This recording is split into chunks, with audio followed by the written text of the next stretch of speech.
Hello and welcome to the M.B.Om podcast, where you'll learn to master the business of yoga.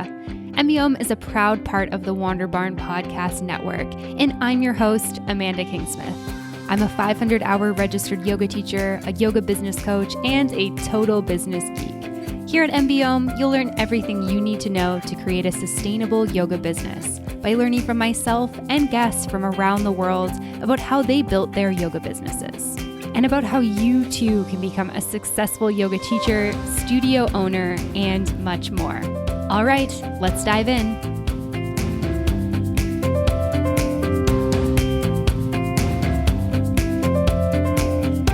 Hey friends, I just wanted to pop in and talk a little bit about M.B.Om behind the scenes. When I entered the yoga world as a teacher, I was surprised by how many yoga teachers were struggling with the business side of yoga. And that's why I created M.B.Om. M.B.Om helps yoga teachers and studio owners become entrepreneurs. It helps you to go from surviving to thriving with your yoga business. I am on a mission to change the yoga industry, to teach yoga teachers and studio owners about the business of yoga, and to help you feel more confident, successful, and abundant. After releasing hundreds of podcast episodes, I want to create content that dives deeper into helping yoga entrepreneurs thrive and elevate their businesses. This is where M.B.Om Behind the Scenes comes in. Each week, you will get bonus content from the weekly guest or myself, diving deeper into how you can take the teachings and apply them to your business. This podcast is designed for yoga teachers and studio owners who are ready to take it to the next level. If you enjoy M.B.Om and have been looking for an affordable way to learn more, this is it. For the cost of 2 lattes per month, you will get never-before-heard content that you can't access anywhere else that will give you tangible ways to dive deeper into your yoga business. If this sounds like something you're interested in, let's dive in.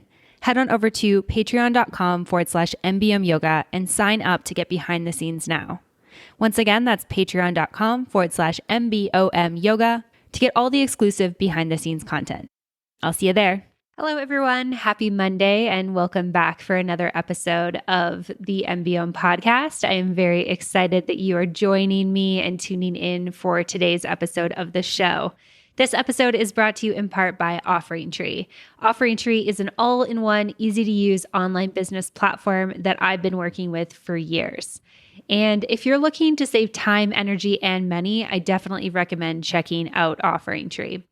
And I'll be talking a little bit more about OfferingTree and everything that they have to offer for you as a yoga teacher or wellness professional a little bit later on in this episode, but don't forget to grab your special discount at offeringtree.com/MBOM. And stay tuned to hear a little bit more later on in the episode. Now, today on the show, I am very excited to be joined by Bruce Mackay. Bruce is a meditation and yoga teacher. He's also the founder of the Yoga Shop, as well as the co-founder of Yoga Alliance Professionals. In this episode, Bruce shares how he got into yoga, what inspired him to become a yoga teacher, and his career as a yoga teacher over the last 30 years. So he has lots of goodness to share. He also shares what inspired the creation of Yoga Alliance Professionals and how they're helping to set higher standards in the yoga industry. And then we're also diving into some of the most important ways that yoga teachers thrive in their careers and much more. So this episode has lots and lots of goodness in it for you, lots of great takeaways and golden nuggets. And on top of that, Bruce is Scottish, so he's got a super fun accent to listen to. So I know you're going to love this episode, so let's dive into it. Here's Bruce. Welcome to the podcast today, Bruce. I'm really excited to have you here with me today. Thank you, Amanda. It's my pleasure. I'm super happy to be here. Yeah, I'm excited for this conversation, and I'm curious if you can start by sharing where in the world you're joining me from. I'm from Edinburgh in Scotland in the United Kingdom. Amazing. I've been there one time and it was like a decade ago and I really liked it. My husband's family has Scottish heritage. His dad was actually born there. So it was really cool to kind of explore that area. Wow. Were you across for the Edinburgh Festival? Or were you up north in the Highlands? Or We went to Glasgow and Edinburgh and then did like a little Highlands tour and then headed off to Ireland. So we're in between like England and Ireland. Nice. Yeah, there's that quite strong Celtic connection between the Scots and the Irish. So yeah. Yeah, for sure. Between the two of us, we have lots of like kind of like UK background. Nice. Amazing. So, kind of shifting gears and getting into the yoga stuff, can you tell me a little bit about how you first got into yoga? Well, there's a strange story. I just literally did a magazine interview about this, and I had to think back. Um, the first real instance was, I think I was 8 or 9 years old, and I can remember my mum came back from doing what obviously was yoga at the time, and I was practicing in the house. And I remember joining in, having no idea what it was or what I was doing, but loving it. And then a few weeks later, I think there'd been a teacher parent evening at school, and I must have been, I don't know what year I would have been in, but this teacher started kind of going on about me and my mum doing stuff on the rug in the house. And you know what kids are at that age, and everyone's laughing. And I have no idea what this teacher's on about. I haven't joined the dots. Like, what is she on about? And I'm totally embarrassed. And it turns out she's going on about the yoga. And so pretty much I stopped out of embarrassment. I got such a ribbing from everyone. I was like, okay, end of yoga, which was such a shame. So the next time I picked it up after that was I was about 20, 21. And I'd been into fitness. I'd done lots of gym stuff and even a little bit into the bodybuilding, which is the most unhealthiest. I can't even call it a sport, but the most unhealthiest thing ever. But what happened was I was working in corporate world, and there was a good friend of mine asked me to come along with him to a yoga class. He'd been going along, and he was the only guy there. And he just felt out of place and embarrassed, and he wanted me just to come along, kind of chum him along for moral support. And long story short, he dropped out after 3 weeks, and then that was it. I was hooked from that point onwards, and then a whole journey began from that point. So it was interesting. It wasn't something I consciously reached out for. It somehow found me. Yeah, yeah, that's really cool to hear. And so, after kind of like falling in love with yoga, were you like, I need to become a yoga teacher, or what was that journey like to actually Oh, becoming a teacher? not at all. So it was interesting. There's so many sort of stories around that. I can still remember. I think, to my knowledge, this woman still works in Edinburgh. As it turned out, again at the time, I had no idea what I was doing, but I can see retrospectively she was teaching a Iyengar yoga, and it was just in a school. And it's really funny now that, I mean, I've been teaching for like 25 years, but looking back, she would do something that I would say is like a cardinal sin for a teacher. And that my friend who was there, she kept pulling him up as an example of what not to do. So she would say to the class, stop, everyone come around Kevin, and okay, Kevin, do the posture right now. You see what Kevin's doing? You'd never do this. And of course, my poor friend Kevin was like, I'm useless at this. I'm like, hey, Kevin, everyone's useless at this. Don't worry about it. But what the reason I got into teaching was, and again, I love that thing. If you ever watched that interview with Steve Jobs, he said you can only join the dots looking back the way, you can never see it moving forward. Mm-hmm. I was working in corporate world, and I applied for a job that was going to take me abroad, or at least work in an international division. So we're working both abroad and in Scotland. And at the time, I'd applied for 3 different jobs and got offered them all. And they were all in the same company, but they were in different parts of the company and even different physical locations. And I remember accepting the one in the international division because there was a chance I was going to be posted in India. And at that point, I hadn't been to India. I've been several times since then, but I hadn't been at that point. And I accepted the job, and 3 weeks after I started the job, a yoga center opened up literally across the road. And I say across the road, I mean, you walked out the door, walked 10 yards, and you were at this yoga center. And as it turns out, it was an Ashtanga center, and Ashtanga was relatively new in the UK, let alone Scotland. It probably was the only kind of center in Scotland at the time. And my personality is very much that of kind of addictive personality. And so I started, and I remember at the time, it was completely brand new to the guys running the centre as well. They'd never really run a centre before. And I remember going in and saying, how much for a yearly membership? And they didn't have yearly memberships. I hadn't even thought about that. It was just like dropping classes. And they gave me some ridiculously low price. It was like, $100 or something for the whole year. And I was going like 3 times a day. In the end, I'd literally come and do the morning class, the lunch class, and then after work, if I was based in Edinburgh. And because of that, very quickly I progressed. Like doing it 3 times a day, it's obviously you're going to see massive impact at that point. And then I was practicing for 6, 7, 8 years. And my teacher, predominantly I had more or less the same teacher. My teacher asked me to teach a class that she'd been offered. She got offered a class in a gym, and I said, I can't, I've never taught a yoga class. And she said, but you've been doing it for the last 7 or 8 years. It's Ashtanga. Obviously, there's a set formula to Ashtanga yoga, a set sequence. And I remember going in and saying, okay, right, I'll do it. And I went in to do this class, and I absolutely slaughtered them. I killed them. Like, now, if I was doing a beginner's class, we'd do a little bit of breathing, a little bit of gentle stretching, and maybe look at the first sun salutation. That would be it. I gave them like 3/4 of the Ashtanga primary series, and thank goodness it was a gym. Otherwise, I would end up killing somebody. But weirdly, because it was a gym, and probably most of them were looking for a more physical workout, like the class size doubled the next week. And I came out of that class thinking, I've not given them enough. It was crazy. I was thinking, God, I never got through the whole sequence.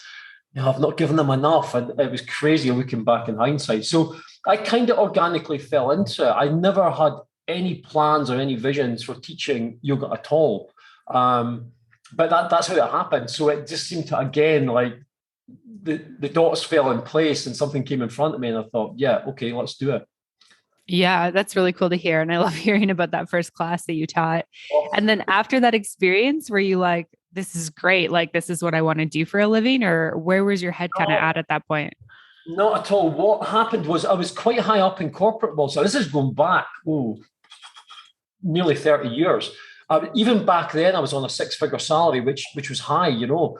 And it was a sort of position where if you're in a company like that, you're probably not going to leave. And what happened is on the side, the girl I was going out with, who was a yoga teacher, she talked about us starting a business, like a kind of yoga shop business. And it was really to put in front of people the stuff that we were both using. So we were big into like the Bihar books from India. With a connection to David Svensson, I actually ended up partnering for many, many years with David. And so we had access to David's products, and then we had access to the German yoga mats, which eventually turned into Manduka mats. Manduka mats are still predominantly, the original ones are from Germany. So we had all this stuff, and we put it together. There's a whole story in that because I didn't know anything. I just taught myself to build websites and to do all that sort of stuff. And they were truly awful in the beginning, but it got us live. So I was literally getting up, doing my morning practice at maybe 4 or 5 in the morning, doing an hour on the business, going to work where I was kind of managing 70 people, doing that. And what happened over the course of a year is my partner and business partner, the girl I was going out with, was phoning me more and more during the day for stuff was happening in the yoga shop business. And I thought, God, this can't continue. You know, it's people are really going to start to notice now that I'm getting pulled in 2 directions.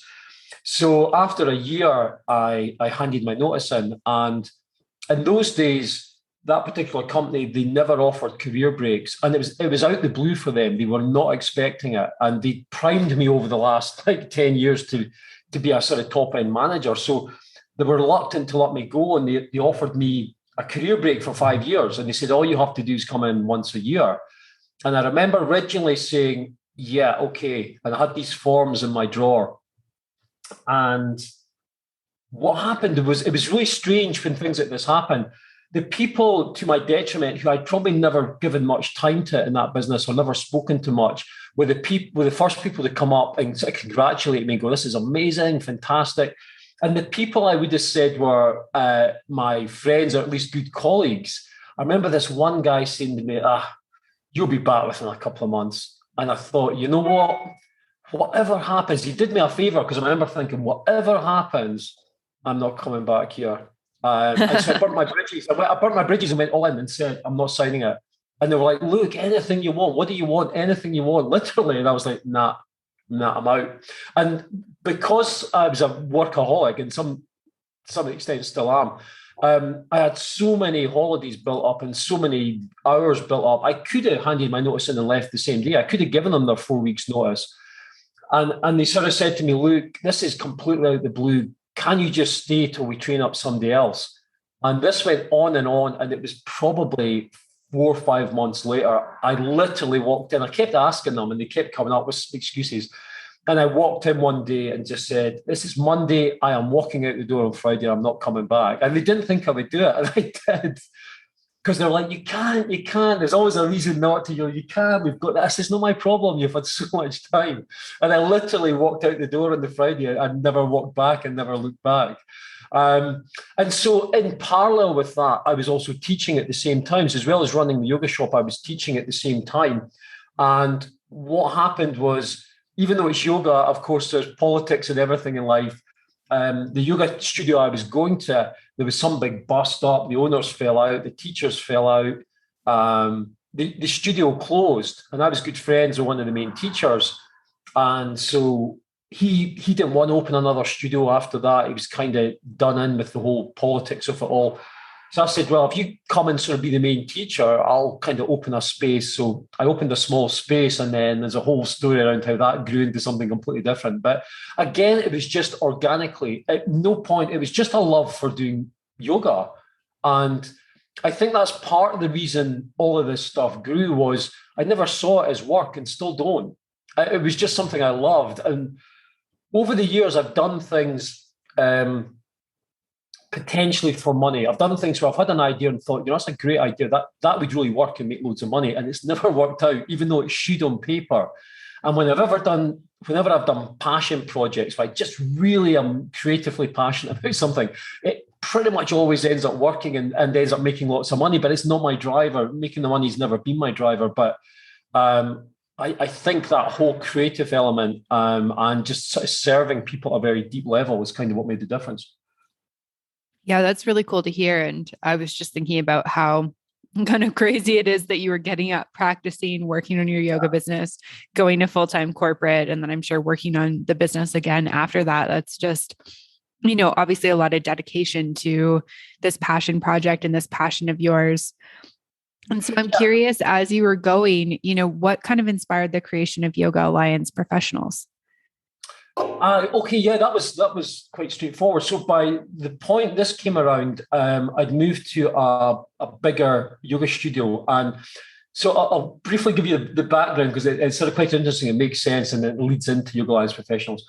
So I was in this, basically I couldn't find a proper space for teaching yoga, but I had this massive warehouse for the yoga shop. So we had all these yoga mats and products and stuff. And so I basically built a studio within the warehouse. And it took about 20 people.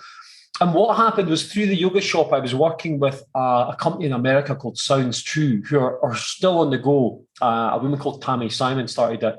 Fantastic company. Predominantly was audios at the time. It now does videos and all sorts of things around well-being and spirituality and personal growth and development. And I really got on well with the international sales guy called Anthony. And he got in touch with me at one point and said, look, we've got this woman who's done a couple of products for us. And she works in Yoga Works in America, but she's looking to come over to Europe and UK. And I know you've got a studio and would you be interested? Her name's Shiva Ria. And so I said, yeah, okay, that sounds good. I ended up talking to Shiva Ria, and then out of the blue, for some reason, I ended up talking to 3 or 4 teachers. I remember there was David Svensson, there was Shiva Ria, there was a Ashtanga guy called John Scott from New Zealand, and there's a guy called David Williams, who was one of the first guys in America to do the Ashtanga. He was actually one of David Svensson's original teachers. And so what happens when I reached out to these people, they were all booked ahead for a year at least, a year to 18 months. So all of them said, oh, I'd love to come to Scotland. A little bit like you were telling me prior to the interview, like so many of them were like, oh, I've got a connection to Scotland or relatives or something like that. But just can't do it this year, fully booked, da-da-da. And so I kind of thought, okay, that's fine. It's not meant to be. And then within a month, all 4 came back and said, something's happened. A space has opened up in my diary. Yes, let's do it. Let's do it in the next few months. And so the only reason I'd reached out to 4 is because each one was saying, can't do it this year, can't do it. So I went from looking to have 1 or 2 of these visiting teachers. I ended up with 4. And so we thought, okay. So we put the first 2 up. Shiva Ria was definitely the one of the first ones. Because in those days, there was only a couple of places literally in the UK doing anything like this. One was Try Yoga in London. And then the second one ended up really being us in Scotland, a place called Union Yoga. It was new to people. People hadn't really had this concept of international teachers doing workshops. So we sold out immediately. Within a month, the whole thing was completely sold out with a waiting list. So we thought, all right, we need to hire a bigger space. I think we had 100 people or something booked in. So we went to hire a space. And of course, hadn't thought about this, hadn't put any forethought into it, and realised it's right in the middle of the Edinburgh Festival. We booked in August. So for your listeners who don't know, August goes crazy in Edinburgh. So it's the international festival where performers come from all over the world, be it acting, comedians, musicians. There's street stuff going on. There's pretty much for a month, you can just indulge in any form of entertainment you want. It's really a creative period. And the whole city, you can't book anything. Hotels are booked out. Everywhere's booked out, including venues. So everywhere we phoned, they were like, no problem, September, October, but not a chance. And we thought, oh my God, what are we going to do? There was 2 events we had fully booked out. And people had flights booked. They were coming from Europe, and we had the teachers booked. And I'm like, God, what are we going to do? And at the time, I used to almost daily or every second daily kind of do a bank run. So in those days, there was lots of cash. Most people weren't paying with cards, they were paying with cash. So rather than keep cash on the premise, just do a bank run and drop stuff off and make sure it was safe and secure. And I literally kept getting, for lack of better words, you sound crazy, like a voice in my head. As I was driving a certain way to the bank, I kept getting a voice in my head saying, drive back this different route, drive down this different street on the way back. And I sort of ignored it for 3 or 4 times. And I kept getting this feeling, drive down this street on the way back. So one of the times I did it and I drove down the street and I got stopped at traffic lights. There was a queue of traffic. Now, you would have to see this building for this story to really make sense. But what turned out to be our new yoga centre, and was our yoga centre for nearly 20 years, was slightly set back from the main road. So if I'd been 10 yards further forward in the queue or 10 yards further back, I wouldn't have seen this building. I would have passed it. I wouldn't have seen it. So because I got stopped at the traffic lights, I'm stopped right outside this building. And I remember I had a big glass reception area, and there was no to let sign, there was no to rent sign, there was no for sale sign up. It just looked empty. And I remember looking, as I'm sitting at the traffic lights, looking at this space, thinking that would make a great reception area for a yoga centre. And I couldn't see what was above it. It was 2 levels. I could see there was something above it, but I couldn't see inside it. And again, there was this voice going, go inside and find out. So I thought, okay. So I turned in, and it was a kind of basement, ground, and first floor. And on the basement, part of the basement, there was a printing company.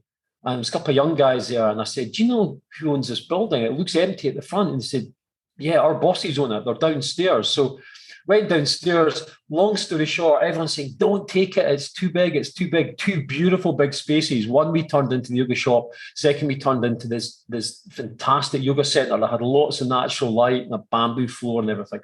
So what happened because of that, the reason I'm telling you all that was the kind of foundation for properly starting a teacher training program and bringing international teachers not only to do workshops, but to do teacher training as well as our own teacher training.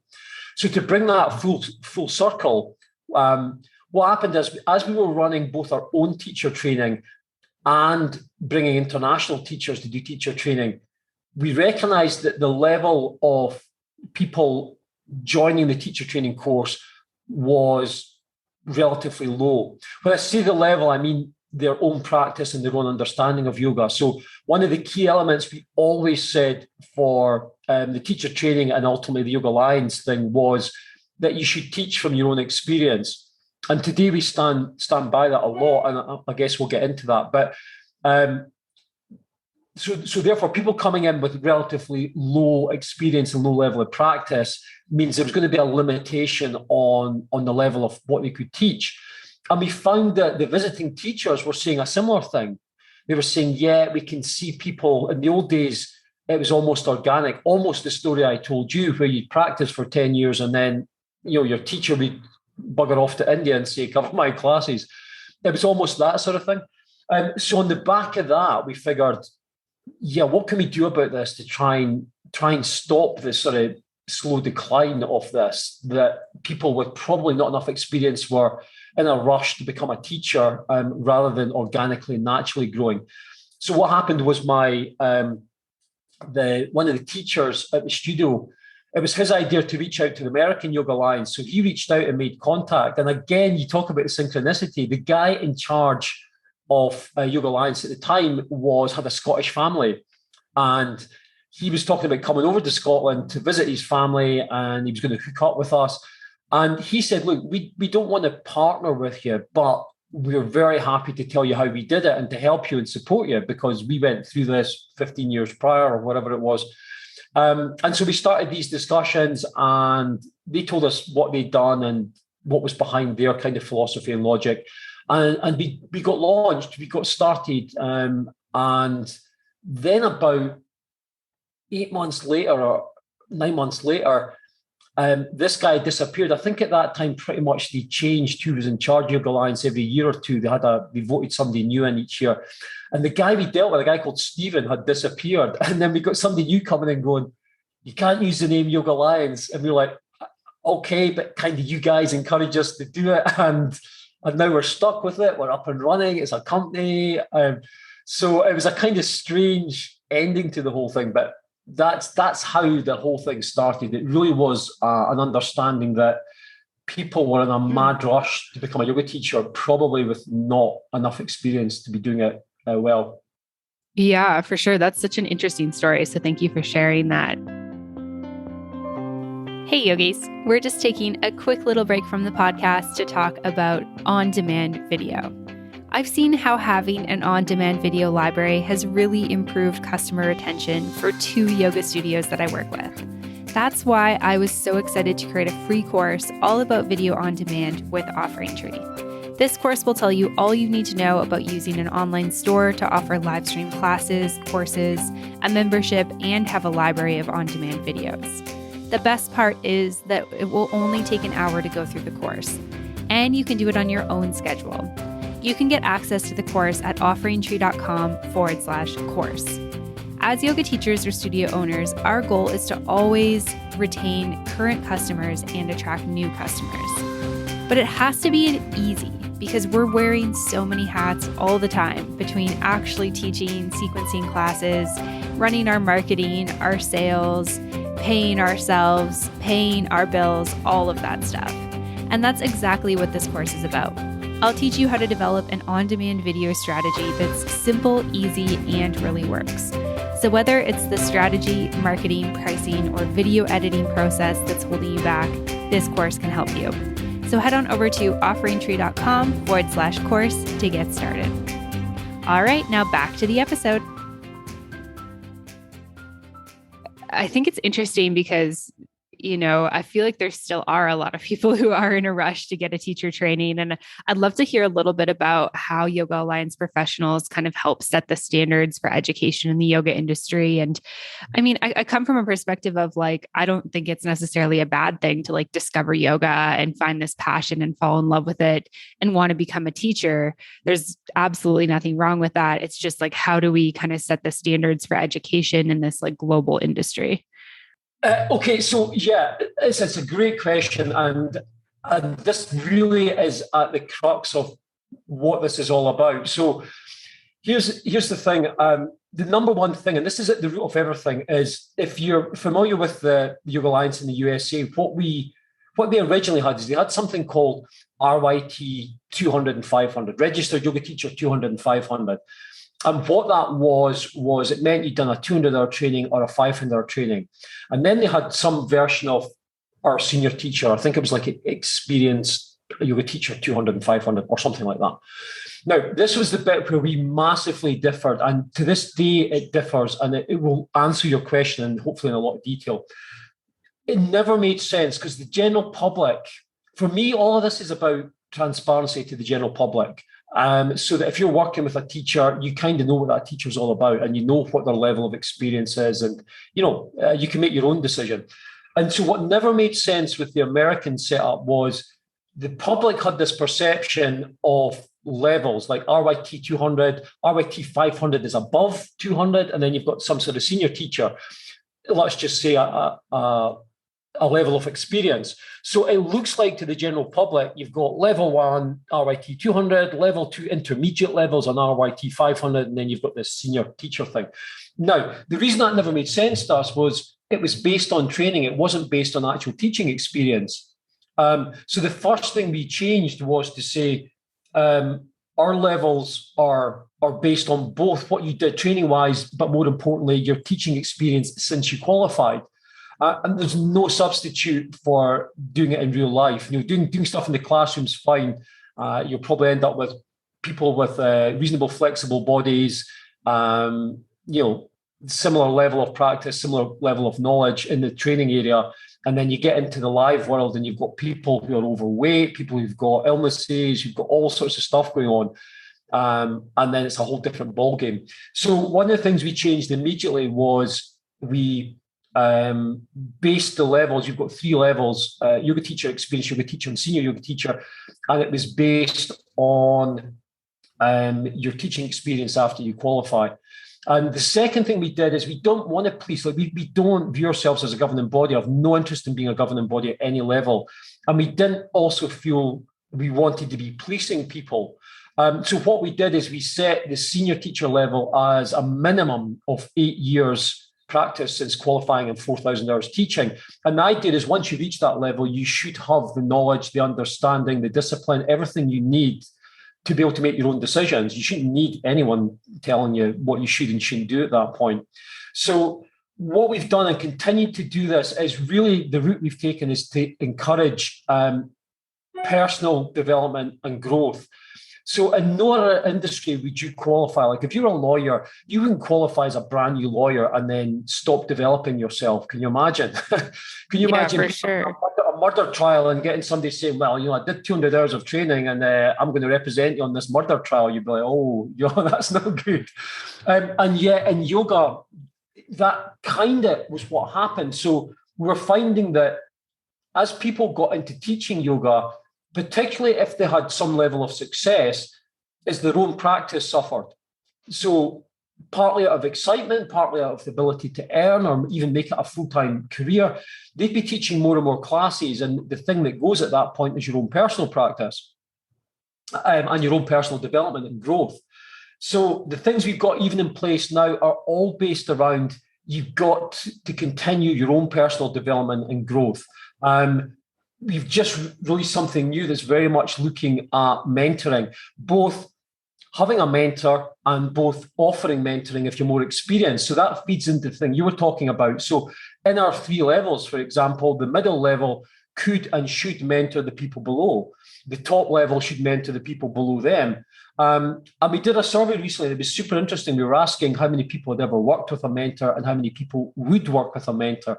And what was surprising was the top level, the senior teachers, a high percentage of the senior teachers were still looking to have some sort of mentor. And we even went into detail whether it was like a life coaching, was it a yoga teaching mentor, was it a business mentor?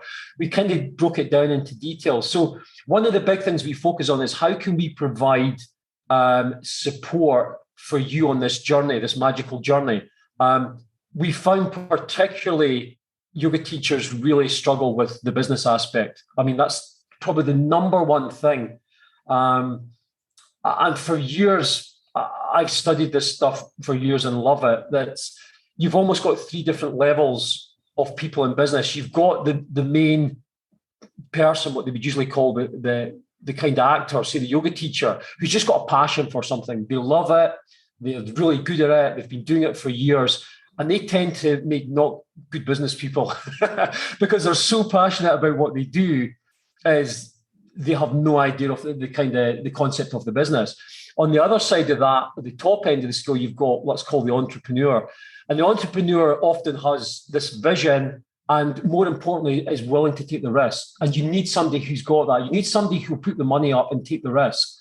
Like every single person told me not to open the yoga center. It was too big. It's too much of a risk. At the time, I had to put my house on the lease as a guarantee. They wouldn't accept the businesses. Yoga was all new to people in those days. They're like, no, we're not accepting your yoga business, even though the yoga business was turning over 1 million. They were like, nah, it has to be something personal. So at the top end, you've got the entrepreneur, and then in the middle, you've got almost the implementer, somebody, the kind of manager implementer who just loves taking an idea and pushing it into action. So what you find in the yoga world is obviously most people are the yoga teacher, the person with the passion for what they do. But they really struggle with this concept of making money from teaching. It's probably the number one block in the industry is there's almost this peer pressure that yoga teachers shouldn't make money. No, I think yoga teachers are putting that on themselves a lot. I'm not saying for a minute that the general public are running about saying, I don't think yoga teachers should make money. I think it's almost self-inflicted a little bit. But I know teachers struggle. And the thing I always say is, for me, business is just a spiritual practice. Your main goal is to serve people, but if you can't even put food in your family's mouth, or you can't pay your rent, then what's going to happen? You're going to end up not teaching yoga and getting a 9-to-5 job. And by the way, that happens a lot. We've got lots of statistics on this. A lot of people go to business in the first year. A lot of people stop teaching or never start teaching, even though they love it, even though they've spent a lot of money on teacher training. Because they've got this kind of resistance about actually making money. So I always say, really, you've almost got, it'd be such a shame that you had such knowledge and passion and you weren't sharing that with people who are in need, especially now with all this pandemic stuff going on, people's mental health, people's physical health. People really need yoga and not just yoga, all sorts of things. And to not do that because you can't afford to do it, because you don't want to charge a reasonable sum for what you offer, it's a crazy cycle you get caught in. And you end up burnt out, or you end up not teaching at all because you're not charging a fair price for what you deliver. So it's an interesting situation. Yeah, for sure. I'm super aligned with that. And I think it is really interesting. Like when I did my first teacher training, like my 200 hour, I had come from like the corporate world. And so I came from this perspective of like, obviously you're going to make money for the work that you're doing. That's just like how it is. Yeah. That's our exchange. And I felt like it was very interesting to kind of have these conversations around whether or not it was okay for us to make money as yoga teachers and how much we should be making. And I think that you're right. Like, I think it is kind of self-inflicted. Like, I feel like it's very rare that I encounter somebody who's like, I don't want to pay for your yoga services. Like, this should be free. Like, people aren't saying that type of thing. It's more like, as yoga teachers, we're feeling uncomfortable with this idea of charging for this practice that we feel deeply connected to or that feels spiritual. But I very much like teach from and come from the perspective that you were talking about, where like you can't serve from an empty cup. Like, if you can't pay your rent or, buy your food, how are you supposed to, give as a yoga teacher? It's just like, it's going to be very hard to do that.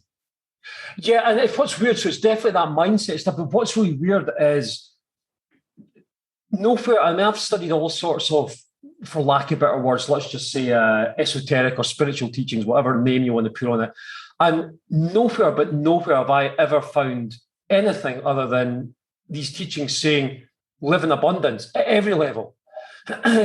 Nowhere says you have to be pure to be spiritual. As we both know, it's your attachment to that. If you're attached to it, then yeah, for sure. But it's so strange that despite having worked hard on this stuff, that people feel like it's a perception thing. So the main thing we're trying to do is change that mindset. That, look, if your passion is to serve the planet and serve people, money is just a form of energy. Money for me is an enabler. So, you can serve more people. If you've got more income, you can use that to serve and help more people and give back even more to the world. And I think in that sense, money, whatever's deep within you, money will just amplify. So if you're somebody who's pretty stingy with money, you'll be even more stingy if you've got lots of money. And if you're somebody who gives a lot, you'll give even more if you've got money. So money itself isn't the problem. It is the mindset. It's completely that mindset, for sure. Yeah, 100%. I think there is a huge mindset with that. And kind of with that in mind, what are, I guess, some other things in your opinion that are good like mindset shifts for yoga teachers to kind of keep in mind? So here's one of the things I use a lot. So one of the things we found that people really struggled with, so like the marketing side of the stuff. So and that's the stuff I love all that stuff. I've worked for years with people like Tony Robbins and Jim Rohn. All these people go way back 30 odd years, and even if you look at their teachings, you read books from hundreds of years ago, and they've got exactly the same stuff in it. Literally, it's the same stuff. So one of the things that is help teachers, what I've said, say, for example, you came to me and we chatted and I said, okay, let's get a website up, maybe do a little bit of SEO, maybe do X, Y, and Z. And you say to me, and this is very common, you say, okay, I see I need this. I can see I've got to do it. I just can't afford it. I haven't got any money. So what I say to people is, okay, stop looking at this as money coming out your bank. So I could say to you, Amanda, could you teach a workshop, a 3-hour workshop on a Saturday once a month to 10 people and charge them $50? And you go, yeah, I could probably do that. And you say, well, okay, there's $500. So we can get you a 1-page website up or a 3-page website. So now all that's cost you is a little bit of your time and you doing what you love, which is teaching. So it's not like, oh, there's money coming out of the bank. I can't afford this. You've just taken money out of my pocket to give me a website. And then, of course, if you do this properly, as you put some things in place, so some social aspects or some SEO or some website, then the next workshop you run, then you do another bit, and that brings you more leads in, more people in, and so organically it starts to grow, and it's growing from nothing.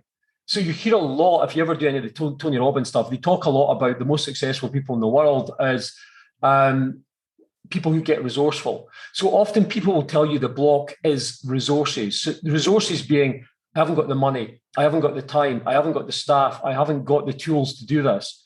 But everyone's in that same position when you start. It's like, how do you get resourceful? How do you get somebody to do something for me? Maybe in exchange for classes. Maybe you know somebody who's a designer. You start to get resourceful about it. So that's a big thing, is stop looking at it like, I can't afford it. I'm a massive, massive believer that we create our own worlds from inside out. From the things I've done over the years, been up in the mountains of Peru with shaman, doing all sorts of Ayahuasca journeys, 41-day fast in the jungles of Thailand. All these things, intuitively and otherwise, tell me that we create our own worlds from inside out, that literally we each create our own universes, and that words and actions and thoughts are incredibly powerful. So if you keep telling yourself, I can't afford it, I can't do this, you manifest that. I 100% believe that. And then it becomes a self-fulfilling prophecy. And then you blame everyone else, you blame God, you blame the world, you blame your students, but you've actually created it. And in the reverse of that, I think it's true. If you're really clear, if you have a strong vision, if you can really attach an emotion to that visualization, what it feels like. It's nothing new here. This is all ancient stuff, but it really, really does work. So changing your mindset is like training a muscle. It doesn't happen overnight. You'll keep skipping into these sort of negative thoughts, but you start to catch yourself. You start to go, oops, there I go again. And you don't allow yourself to indulge too long in these thoughts. And like any sort of muscle, you train yourself to focus on what you can do and not worry about the stuff you can't do. So a lot of it is really obvious and basic stuff, but it's just like the yoga. You don't do yoga once and then go, well, that's it, I've done yoga once and I've got all the benefits. It becomes a lifestyle. It's not even doing yoga anymore. It's just part of my daily routine. And so that positive thinking approach, that mindset is just training. It's not a muscle, but let's just say it's a muscle. It's like training that mindset muscle to go right. For me, when I taught yoga, I used to use yoga, my own personal practice, as a way to ascertain how balanced my life was. So if I got up in the morning and I was super stiff, then I would look back over the last 24, 48 hours and go, what did I eat? What did I drink? What was my emotional state? How much sleep did I get? And then somewhere in there is the answer to why I'm stiff. Equally, if I got up and I was super flexible, same thing. And somewhere in there lies the answer. So I've not drunk I've been vegetarian for 30 years, not drunk alcohol for 30 years. And being in Scotland when I was young, I was a heavy drinker. Not because it's bad for me, not because somebody told me you shouldn't do that. I think you should do whatever you want as long as it doesn't harm anyone, including yourself. But what happened was I started to notice the impact. So I would notice how I felt the next day if I'd been out drinking or if I'd been eating not good food. And once you get a sense of something that feels good, you want it. What's going to change people is extreme pleasure or extreme pain. So if you get a sense of feeling really good, highly energized, when you're in that state, you're super creative, things start happening. It's addictive. Who doesn't want that? So it's easy at that point. It's not a case of giving up anything. It's like why would I want to go out and get, slammed on alcohol or drugs and all these things? And again, I've done all that when I was younger, so I'm not sitting here preaching or moralizing about it. But for me personally, it's like, that's how I could work 17, 18-hour days, even to this day. It's not work to me. I just, I'm passionate about stuff. I go all in. I have huge amount of creative energy, and I'm certain I wouldn't have that if I had a different lifestyle. So for me, it's a choice. So again, I think the last thing I'd say for teachers is make sure whatever you're doing is alive. Like when I'm talking to trainers, I ask them, especially trainers who've been training or teaching for 10, 20 years, is what you're doing alive?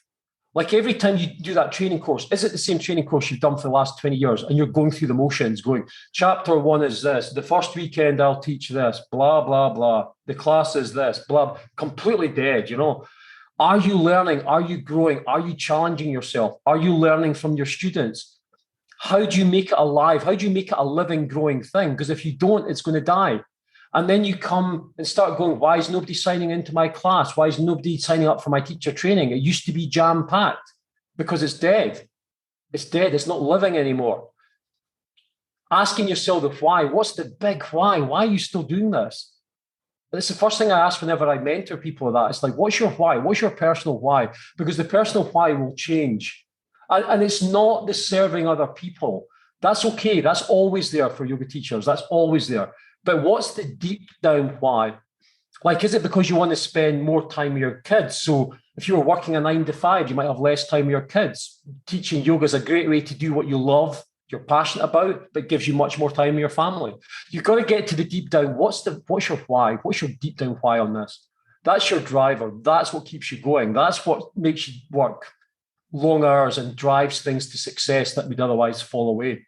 For me personally, Yeah, no, for sure. I think that's, the same for me, because I think that, and you kind of mentioned this at the beginning, talking about like being in corporate, like making 6 figures as a young person, like it's a lot harder to do that in the yoga industry. And I think that most of us don't get into teaching yoga to make 6 figures necessarily. We get into it because we're passionate about it, because we love the practice, because we've had an impactful journey with that.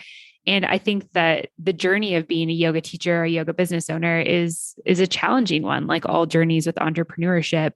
And I think you have to, in those really hard moments, understand what your why is, or it's going to feel really challenging. Yeah, I mean, that's the big thing is you do this is, as I said to you before, the teachers stop growing. So because they're serving so much, it's done with the best will in the world, that they just want to serve more and more. And then what happens is their own growth stops or can stop. And then what fulfills us is when we're growing, when we feel like we're growing as human beings. It feels good. We feel good about ourselves. We feel like we're achieving stuff. Now, if you're just constantly giving out, you talked about that, serving from an empty cup. That's not just financially, that's emotionally, spiritually. There's so many yoga teachers I know who've been teaching a long time who are amazing teachers, amazing human beings, and they're just utterly drained. They're just wiped out. They're living not quite on the poverty line, but they're not living in a way that they can take a holiday, or they can go and book themselves into some retreat or somewhere where they can continue to grow, or even have their own mentor, have their own teacher. They pretty quickly take on this mantle of giving the whole time. And then your cup empties, and then, at every level, that feels awful. So it really is kind of taking ownership of stuff and realizing that the best way you can serve is by serving yourself first and making sure you're growing, you're developing. I remember doing an ayahuasca journey a few years back. I think I did the first one 30 years ago in Peru. I've never done it again because I remember the shaman telling us, once it's in your system once, it's plant medicine, you don't need to do it again. And then about 25 years later, somehow getting wrangled into doing another one. And it was super interesting. And that'd be a whole podcast on its own, literally, for me to go into that. So I'm not going to go into the details of those couple of journeys. But what was interesting, what came out to me, which I've always believed, it just joined the dots for me, was this idea that you do create your own reality. And I remember afterwards, talking to, there was about 20 people on it, and talking to this guy. And usually I don't overly share these things because, again, I was always kind of brought up that your sort of spiritual practices, you keep to yourself, it kind of weakens them if you just start talking, sharing them too much. But I was talking a little bit about some of the stuff, and this guy came up at the end and said, that's amazing, that's totally inspiring, but I'm working, I'm trying to build this business where I'm doing therapies. I said, well, that sounds amazing. And he said, but, it's not quite happening. And he said, I've not even been greedy. I just asked God for enough people to get by. And I've got these 2 people, but I can't seem to get past it. Because I literally was laughing because I've just come off this journey. Literally, it's like 12 hours on this ayahuasca journey. And I'm sort of laughing, not at the guy, but I'm kind of laughing, going, but listen to what you're saying. You've just said it. I've asked for just enough to get by. Well, you are scraping by, but you've asked for it. You've asked the infinite intelligence, the divine universe, give me just enough to get by. And he's got just enough to get by. And he's wondering why he's not growing. And it was incredible. And even when I sort of showed it to him and said, well, that's what you're asking for. And he's like, no, but you don't understand. It's not as easy as that. It's like, yeah, okay, but you're getting what you're asking for. You've got to change what you're asking for. And this guy just was not having it. He just was like, nah, you don't understand. It's not as easy as that. Well, okay, fine. So, yeah, I think it's teachers not being afraid to ask for abundance at every level, and working more as a community. I know when I was coming up as a yoga teacher, if for some reason you couldn't do classes, a lot of yoga teachers were reluctant to get another yoga teacher to cover or to send their students short term to another teacher, because there was this fear that, they might not come back. So I think, again, being careful of ownership, of not believing that they're my students. Like, you're with them for a short time to share and support, and hopefully you learn as much from them as a teacher as you do from them learning from you. So working much more as a community, I think, is a big part, that we're all in the same boat in a sense. Some have more experience, some have been more successful than others, but the ability to share and learn from each other, I think, is vital to this. The fact that we're all part of the one, and kind of letting go of they're my students, or this is my teaching, or whatever it might be. It's clearly that's never going to work, Yeah, for sure. There's so much good stuff in there. And I've had my own ayahuasca journey as well. So I totally know what you're saying with that. You're speaking my language. And since I was about 11, I'm 54 now. Since I was 11, I've played in bands. That's my other creative side. I play drums, done it professionally, semi-professionally, love it. And the strange thing is, musicians have exactly the same mindset as teachers. And I still play in bands even now, just for fun, but whenever we do gigs, all my musician friends are the same. They don't value what they do. And similar to yoga, they've spent years honing their craft. They spent a lot of money on the expensive equipment, and then they're afraid to ask for anything when we go out and play, gigging wise. It's exactly the same mindset. It's so similar. And they're all skint, and they're all struggling to pay bills. And it's like, this is mad. So it's not just in the yoga world. You can see, I think, anything that's kind of creative in a sense, you've always got that thing of the creative element comes first. And that's okay, and that's good, but almost to the detriment of your own well-being. And that's where you might want to consider working with somebody who does the business side for you, who does the admin for you, who does the marketing for you, so that you can stay completely rooted in I just want to focus on the teaching yoga or playing in the bands or wherever it might be. So in the bands I play in, I book most of the gigs because it's easy for me. I don't have to think about it. I can move my head into business mode and just go, this is the deal and that's it. So I think for yoga teachers, that's the other thing, is seriously consider, if you want this to be a long-term thing, a full-time thing, is think about how you can actually bring people in. It's the number one mistake everyone does. I've done it. I'm sure you've done it. Is you start with a passion. Your passion is what grows the business to a certain level. And then you become the block because you hire the best person for the job and the cheapest person, and that's you. You don't pay yourself anything and you do everything. And that gets you to a certain point. I'm sure you've been there. We've all been there with that. And it works. And then it starts to work against you. Then suddenly you're letting people down. And then suddenly you're like, it's all sorts of things that were good start to turn into negatives. And so there's a point where you definitely have to let go and you have to say, I'm not the best person to do this job. All the usual stuff. Work on your business, not in your business. There's a definite point where if you want to make this a full-time career, then you've got to look past yourself at some level, I think, and look at what you want to do, what you're good at, and what you need that's missing in the business. Otherwise, you'll get to that point and then you'll get stuck, and then it'll be a downward spiral of exhaustion and all sorts of things. So, yeah, I think some of those things are definitely coming to play. Yeah, absolutely. And on that note, I know you've shared a couple of these things already, but do you have any other kind of like big business lessons you've learned through your career that you want to share with listeners today? Yeah, one. And the reason I can say this is because I've just did this interview for this magazine. The biggest one, and it wasn't the teaching; it was the yoga shop. So what happened again? Complete passion project. We started 2 lessons, both in a sense you might say what seemed like negative experiences at the time, but were absolutely game changing when you learn the lessons from them. First of all, the main part of the yoga shop in the beginning was yoga mats, and there was pretty much 1 or 2 people in the UK selling yoga mats, and they were charging a lot. Even the wholesale prices for teachers, like in those days, you bought a roll of yoga mats. You had to chop up your own yoga mats. Wow. And actually, there's a whole story because I was one of the ones that changed that. So there's several lessons. I'll very quickly touch on that because there's a lesson there.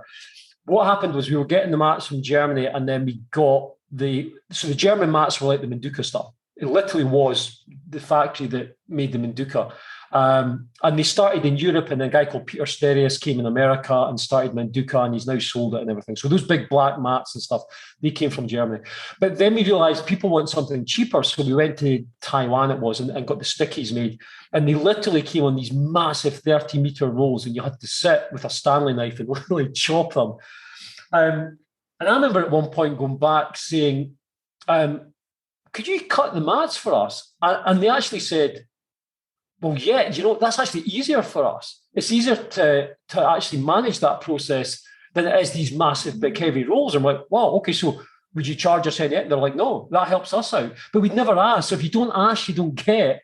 And then the second one in that was, I remember being teaching a class, and this girl had this yoga mat and had rounded corners. And I was like, wow, that's really cool, Matt. Where did you get that? And she said, I got it from you. And I was like, we don't sell rounded corner mats. And she said, no, I just got a knife and did it. And I thought, wow, that's cool. So I remember going back to the factory saying, could you do rounded corners? I'm like, yeah, sure, whatever you want. No extra charge, fine, that's easy for us. So again, it was just a lot of people have that mindset of, oh, they'll never do it, or they're going to charge me more. Ask. You'll be surprised, if you ask. Even if they say no initially, sometimes they come back and do things. So the 2 main lessons over when we started the yoga shop was, because it was a passion project, we hadn't thought of things like VAT. And I'm trying to think what the equivalent in Canada or America is in. Sales tax, local sales tax, maybe? Something like that. Oh, yeah. In Canada, we have like government sales tax. Yeah, so it's like value-added tax. But the thing in the UK is you don't pay that immediately. You only hit that when your turnover hits a certain point. So you only pay it, and it's 20% or something. So when we come up with the prices, the reason we got so big so quickly is we just undercut everyone. Now, there's the second lesson. I would never do that again, not to the extent we did. We got loads of business, but the prices to this day never went back up to a fair price for the amount of effort and work that went in. So because we hadn't got deep into the money side of the business, because it was pure passion, it just seemed like, oh, we can do this. It's no problem, because we hadn't looked at the costs of overheads or taxes or anything like that, because it was in the very early stage. It was in the first year. We managed to take the business from nothing to over $1 million in the first year. But of course, that's not $1 million in the bank profits. That's sales. And so they hadn't thought about all this other stuff, the overheads, the warehouses, the staff, all that other stuff didn't come into it at that point.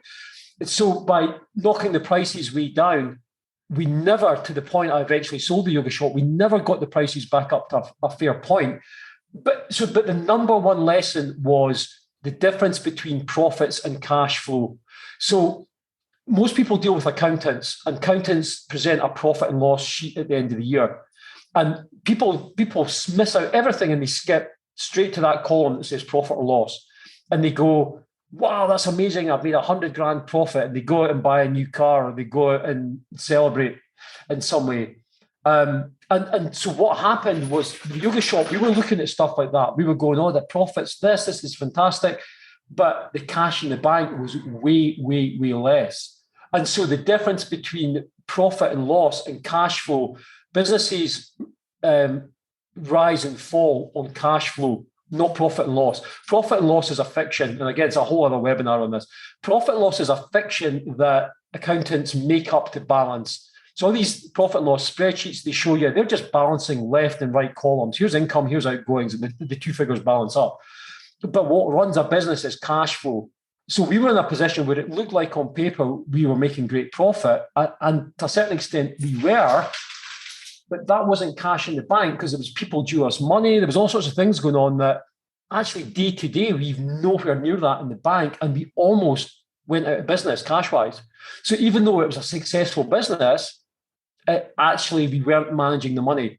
So if you've got an accountant, ask your accountant for the cash flow sheet. Ask for the operating cash sheet. There is a sheet, like it's a profit and loss sheet, a balance sheet. There's a cash flow sheet. Ask for the cash flow sheet because that's the thing that will determine where you are.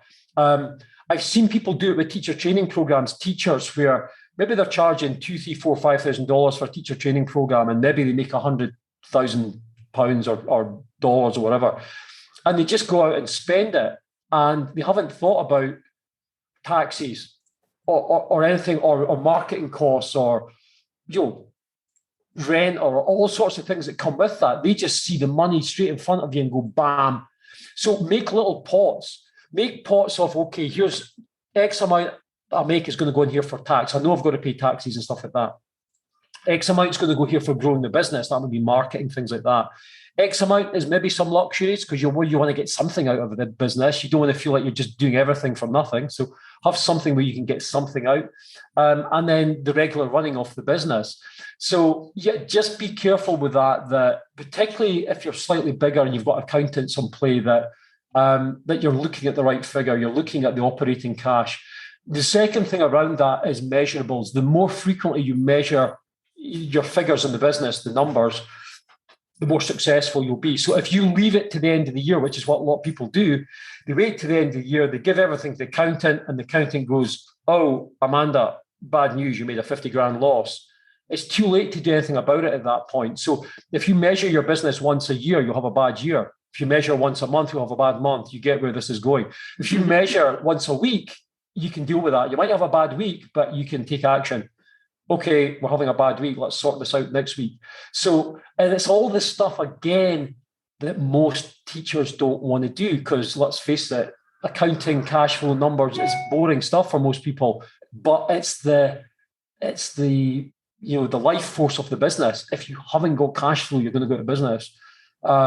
So if it's something you don't want to do, then you need to get somebody looking at that. But probably not your accountant, because your accountant's job is not to make your business successful. It's to balance up the books. So that's where you want to work with a mentor, or that's where you want to work with a coach or a business consultant who's actually looking at the success and profitability of the business and the growth of the business. And I guess the last thing is have a roadmap, know where you're going. If you don't know where you're going, how do you know if you even got there? Or how do you know if you're on track for getting there? Like, would you just jump out in the car and just drive about for ages and go, well, that was quite nice, but I never actually got anywhere? Eventually, and yet so many people do that. They start teaching because they love it. And none of this is a criticism, by the way. I've done all of these things. I opened yoga centers, massively successful. And at some point you think, what am I doing? Why am I still doing this? It just keeps snowballing. the best bit of advice I ever got in business was a business partner of mine. As soon as we started, it said, "What's your exit plan? What do you want out of this, and how are you getting out of this?" Of course, at the start of the business, you're not thinking. It's like going into a relationship, saying, "Hey, we're just starting this relationship, man. When are we finishing it?" You're going, Yeah, for sure. That's so weird. And so most people don't even think that. Like, you're so excited about it, something new, but again, it's having that roadmap. It's like, where are you going with this? Because if you don't, it will end up consuming you, and that happens at so many levels. Yes, I've had, I guess, by most examples, massive success in businesses. A lot of hard work, a lot of self-educating, a lot of luck in there as well, a lot of good timing. But it's cost me almost every relationship I've had, a personal relationship. Nobody wants really to be with someone who's working like 17, 18-hour days. So again, you've got to decide up front. That's neither good nor bad. It is what it is. But you've got to be clear on, that's where the why comes in. Why am I even doing this? Like, if I'm doing all this to make sure my family has a good life, and I'm never there with my family, and I'm destroying the family, then you've got to look at that. So yeah, all of this for me comes back down to the why, because almost everything I've done almost seems like I'm still this little kid who goes, "Wow, that's amazing. Yeah, let's open a studio. Yeah, let's do this, let's do that."